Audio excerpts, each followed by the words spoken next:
And now we talk about the loss function. It's important, لأنه everything I'm saying right now, it's applied to the most complex deep learning algorithms. Everything is based on these foundational, concepts. So look at the loss function now. We need to define a loss function that will capture the difference or the discrepancy between the predicted value and the true value. I think the concept is clear. Okay, and this is essential to train because this loss function this is the reference that we are going to use to optimize. The optimization is not going to be random. You make the derivative of what? Of a function. What is this function? The function that models the error. What's the error? It's the difference between the predicted and the true. We're not going to make like the base difference, x minus y. There are sophisticated methods that will optimize. And of course, the loss function for the same problem, you can have different loss functions that apply to the same problem. And in this case, you can try different combinations to see which one would work better. I can make, for example, in this particular case, try to minimize the sum or the difference of the average difference between these functions. The absolute, of course, the absolute value of the difference. It's not going to be negative and so on. Or there are different ways on how to do that. Okay, so the loss function in prediction models will depend on whether it is a regression or a classification. And to talk about regression and classification, so regression basically when the output is a real value. For example, in case of estimating the price of a house, we will have a real value, continuous. So here we talk about regression. And when we classify, for example, here I would like to classify whether it is cold or hot. In this case, we talk about classification and why we'll have a finite set, discrete, representation. And this is what we call categories usually. And for example, for regression, especially for real regression, we use what we call the squared error loss. You can use the absolute value between y and y hat. Y hat is the predicted. Like in a better squared model, better it's with experiments that people say this works pretty much well. It's y minus y hat squared. Of course, in any case, it will return a positive value. And this will be only on one point. So we take one predicted value, one real value, we make the difference.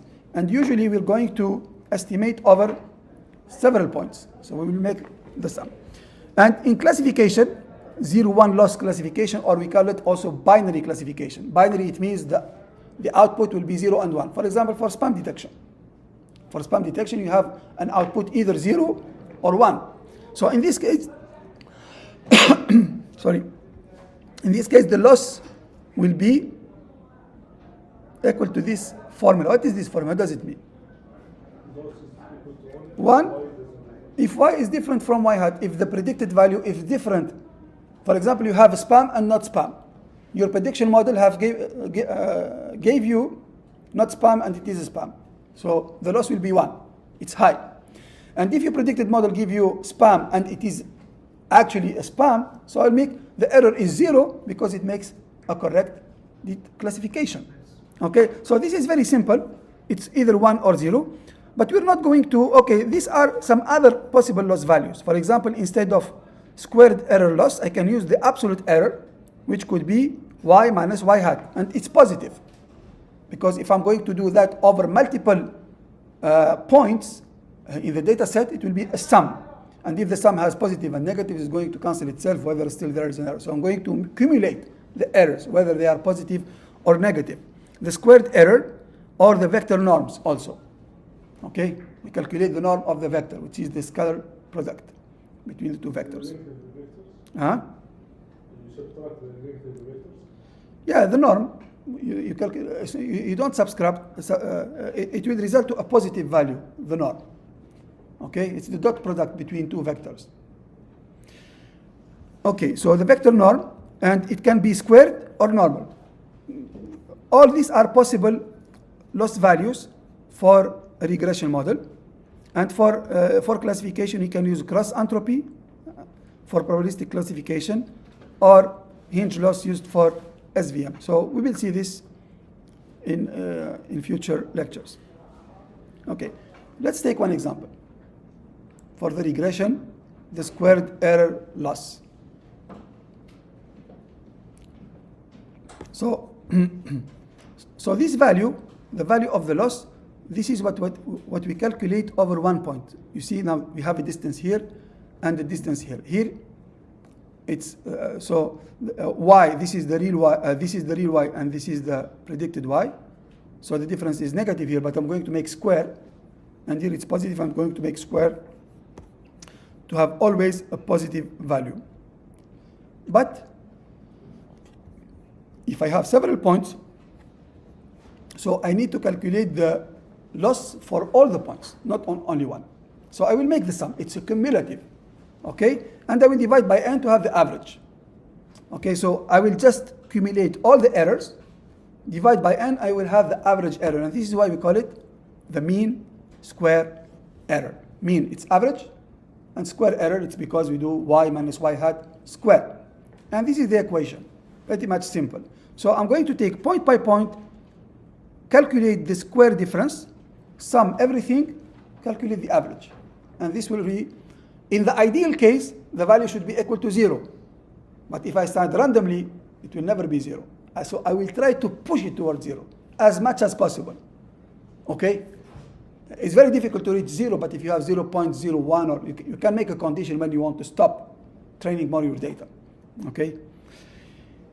And so this is what we want to minimize, the sum of the squared root. This is what we call the square error loss. And we aim to find the model parameters that will minimize that value using derivative. Okay, now the model is very simple. At least I know how many parameters I have. How many parameters I have in this model? 2. The slope, A, and the bias, which is this offset. This is what we call the bias. And this is, we call it, okay, the slope, but in machine learning we call it the weight. Weight and bias. And basically any machine learning model, it's a collection of weight and biases. There is just a startup in the US, it's called Weight and Biases. They work on deep learning, okay? And now we have weight, that is the slope, okay, coefficient, and we have the bias, which is the offset here, yes? Doctor, do we always represent this equation on linear regression, or it depends on the graph, or it depends on the way the data is given, or how the data is... Yeah, this linear regression, because you have one input feature and one output. But if you look at machine learning model, it's basically a multi-dimensional, it's regression or multi-dimensional classification, because the regression is not always linear. Yes. It can be exponential. It can be logarithmic. It can be something completely unknown. And this is most of the cases what we'll do. Okay, so we're going to have, like, imagine like ChatGPT has 175 billion parameters, and they need all to be tuned to converge. So the scale is huge. And now we talk about trillion parameters models, the next large language model generations. And this is why to tune these parameters, imagine that, everything we do in small scale, it applies to larger scale. The only difference is to have the computing capabilities. And of course, there are many optimization in terms of how to train the model from parallel computing perspective. But let's focus on the concept. Imagine that you have only 2 points. And this is now, it's related to the law of large numbers and also to the law of central limit theorems. Imagine you have only 2 points. We will be able to derive a model, but will this model be accurate? It's difficult. Imagine you have only 1 point. If you have only 1 point, you can draw any line going through that point. So it doesn't make any sense. 2 points, you can have 1 line between the 2 points, okay, but you not necessarily have other points close. So as you increase the number of points, as you will be able to calculate more errors, and the average error is going to converge to a normal distribution, and then we can have some kind of confidence if we do that over multiple samples. And this is why we train over different samples to see what will be the average loss here, the average loss here, and the average loss here. If they are close together, I can have a confidence. If they are not close, okay? Yeah, this is why we make the whole introduction about the things, okay? To have a clear understanding about the convergence. of these models. Okay, so basically we're going to look at the mean model over a certain sample. Okay, and we can, the best practices is that I train on different samples and then compare all the different means of the loss, saying if they have a confidence interval that is small enough to say I have certain confidence of that model. And so the scale of data will play a very important role, a very important role.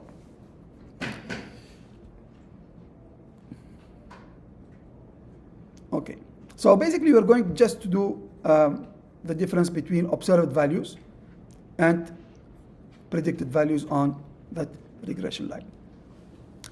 That's a simple code. It shows the square error loss in data science. So here I've taken the data set of temperature. I calculate, so now I have a row of temperature, okay? I will make a bad model. What is a bad model here?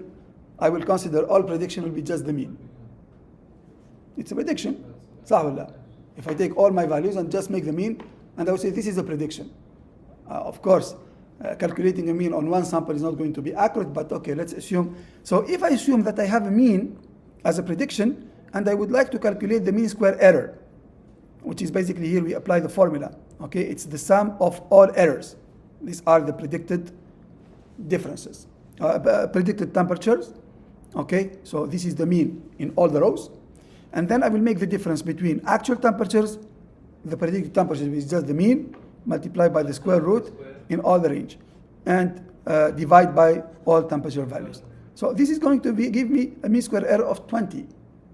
Okay, it means in average, if I divide this, okay, if I make the square root of 20, 6 degrees, okay, or 4, 5, yeah, it's between 4 something, yes. So I will have 4 degrees difference in average, plus minus, okay. So that's an estimator. That's a possible estimator of predicted model, and it gives, but usually we need to reduce this to be closer, as close to 0, yes. I cannot say a variation of 4 temperatures is a good estimator. It's big, okay, somehow big. Okay, so that was an example on regression, and this is the second example on classification. The 0-1 loss, or also we call it the binary loss, which lead to a value of 0 and 1. And basically, as already introduced, it will lead to a loss between y and y hat equal to 1 if the outcome is different. And it's used in different applications. In classification tasks, as already mentioned, spam or not spam, or different usages.